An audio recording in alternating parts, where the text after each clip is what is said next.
For the latest developments and Iran's response, let's go to Sapar Sarami in Tehran. Sapar, what's the current situation at Fordow, Natanz and Isfahan?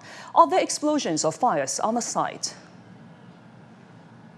Yeah, first let me tell you that now I'm reporting from Tehran, the capital of Iran. Now those cities are in almost center of Iran. Now it's 4:30 a.m. in the morning, so we are still unaware of the actual damage and actual the bombings that happened. But from this, what I read in the news and also our national TV, I can say it's been somehow confirmed because political and security deputy of Qom province, where the Fordow facility is located, said that a few hours ago, I'm quoting, after the activation of Qom's air defense and the identification of hostile targets, part of the area of the Fordow nuclear site was subjected to.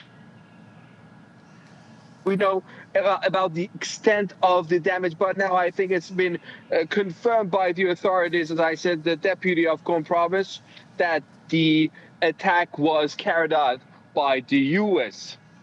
Sapar, has Iran officially confirmed attacks were carried out by the U.S.? Any government response yet?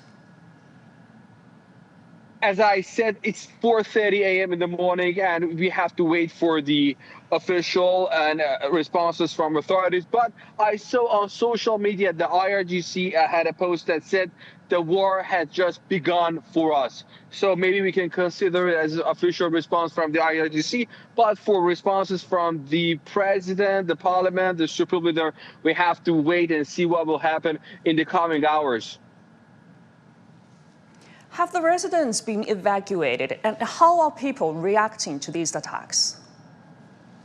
A few minutes ago, our national TV's political deputy said that even if the Trump statement is true, we didn't suffer a major blow because those materials were already unloaded and evacuated. So I think, according to the news state media, there is no danger because they already predicted what would happen, and they had unloaded the dangerous material. This is what I read in the news and watched on national TV. But again, we have to see what will happen in the coming hours.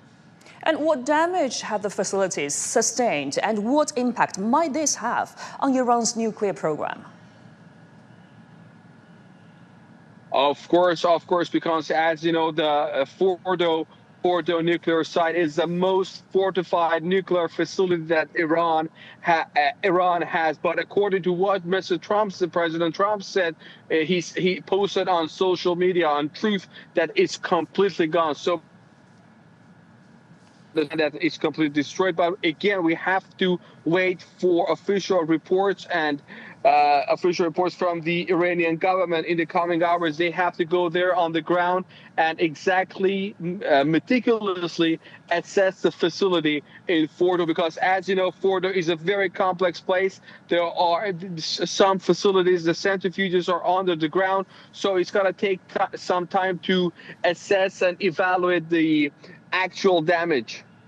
Yeah, as there are some of the damage, what do you think are the consequences looking ahead?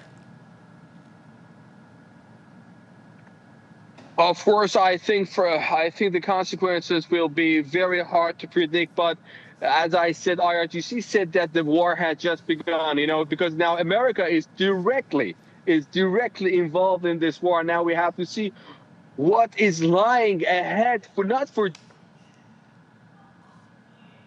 As you know, the U.S. has different military bases across the region. So we have to see what will happen to those places, because now even the president himself said we have carried out the strikes. The U.S. has carried out the strike using its B-2 bombers.